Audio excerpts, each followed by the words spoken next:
کہ رمضان میں نکاح شادی کر سکتے ہیں؟ اچھا ماشاء اللہ، رمضان شریف میں نکاح یا اسی طرح رخصتی جو ہوتی ہے، شادی سے مراد میرے خیال میں یہی ہوگی رخصتی، جی رخصتی، کہ نکاح شعبان میں ہوا یا اس سے پہلے کبھی ہوا تو کیا رمضان شریف میں اس کی رخصتی ہو سکتی ہے؟ تو میں تو یہی کہوں گا کہ نکاح جو ہے نا، نکاح اس کے لیے کوئی وقت ایسا نہیں ہے کہ آپ اس وقت نکاح نہیں کر سکتے، اچھا کوئی پابندی نہیں ہے. ہاں آپ بالغ ہیں، بالغہ عورت ہے، بالغ مرد ہیں، دونوں جوان ہو گئے تو آپ ان کا نکاح کر سکتے ہیں، بھلے وہ رمضان کا مہینہ ہو یا ربیع الاول کا مہینہ ہو.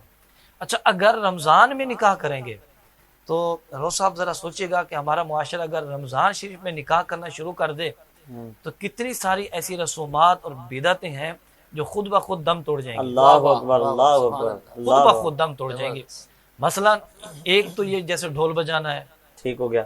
اگر رمضان میں نکاح ہوگا تو یعنی رات کے وقت یا دن کے وقت کبھی نکاح کرتے ہیں تو اب اس صورت میں کوئی ڈھول نہیں بجائے گا، کہے گا بھائی رمضان ہے احترام کرو.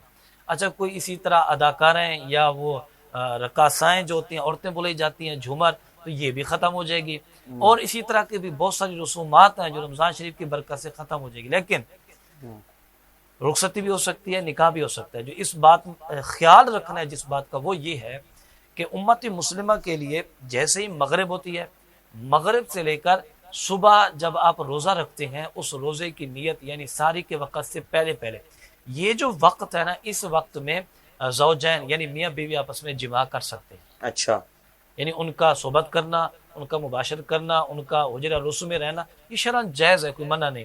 لیکن اگر دن میں ہے یا بیوی یا شوہر دونوں میں سے کوئی روزے سے ہو یا دونوں روزے سے ہو تو ایسی صورت میں دونوں جب تک روزے کی حالت میں ہے تب تک وہ جماع نہیں کریں گے. اگر وہ کر لیں حضور تو اس پر یہ ہوگا تو پھر کفارہ ہے. اچھا روزہ نہیں ٹوٹے گا؟ نہیں، روزہ ٹوٹ جائے گا، روزہ ٹوٹے گا تو کفارہ ہے. اچھا تو کفارہ ہے. تو کفارہ کیا ہوگا؟ کوئی اگر اس طرح کو غلطی کر بیٹھتا ہے؟ روزے کی کفارہ نا پہلے جو تھے اس حوالے سے مختلف چیزیں تھی.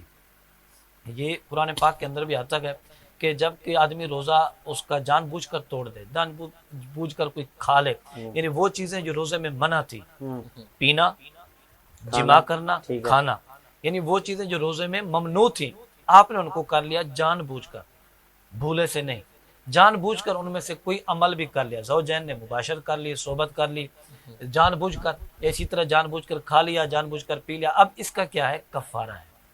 کفارے میں سب سے پہلے یہ چیز تھی کہ غلام آزاد کرنا ہے. ٹھیک ہے. اب چونکہ یہ صورتحال یہاں نہیں، یہاں ہمارے معاشرے میں غلام ہے نہیں تو آزاد کیسے کیا جائے؟ تو پھر اس کے بعد آ جاتی ہے دوسری سیڑھی، ٹھیک ہے، کہ 2 مہینے کے کیا کرنا ہے؟ لگاتار روزے رکھنے ہیں. اچھا یعنی اس کے 2 مہینے کے لگاتار روزے رکھنے اور بیچ میں وقفہ بھی نہ ہے. اور اسی طرح تیسری جو صورت تھی وہ تھی کہ اگر 2 مہینے کے روزے نہیں رکھ سکتے تو 60 مسکینوں کو کھانا کھلانا ہے. بھلے ایک دن میں کھلا دیں، بھلے ایک وقت میں کھلا دے، بھلے علیحدہ علیحدہ کھلا دے. ٹھیک ہے، یہ روزے کا کفارہ ہے. یہ روزے. اور آج کے دن میں کیا پھر وہ کفارہ بنے گا؟ کیونکہ غلام تو آزاد کر نہیں سکتے اب وہ. تو یہ دوسری 2 چیزیں ہیں، جو 2 چیزیں یعنی لگاتار وہ روزے رکھ لے، اچھا یا وہ کیا کہتے ہیں 60 مسکینوں کو کھانا کھلا دے، اچھا بھلے ایک مسکین کو بھی ساری پیسے دے دے. لیکن جو آپ نے بات ارشاد فرمائی کہ رمضان میں نکاح کو رواج دیا جائے، اس کی حوصلہ افزائی کی جائے، یہ بہت زبردست ہے. حوصلہ افزائی کی جائے.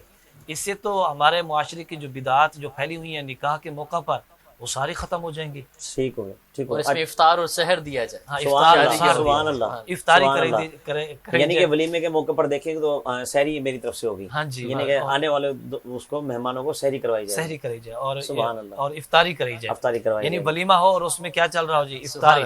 تو جب افطاری ہوگی تو یقیناً آپ کو پتہ ہے روزے دار آئیں گے ولیمے میں، روزہ افطار کریں گے، ثواب بھی ہے، نکاح کی بھی برکت، افطار کی بھی برکت، اور ساتھ میں جو دوسری نحوستیں ہیں معاشرے کی وہ بھی ساری ختم ہو جائیں گی. میں امید کرتا ہوں کہ ہمارے اس پروگرام کے توسط سے یقیناً یہ ایک رواج انشاءاللہ ہوگا اور ہمیں کوئی اگزامپل ملے گی معاشرے میں.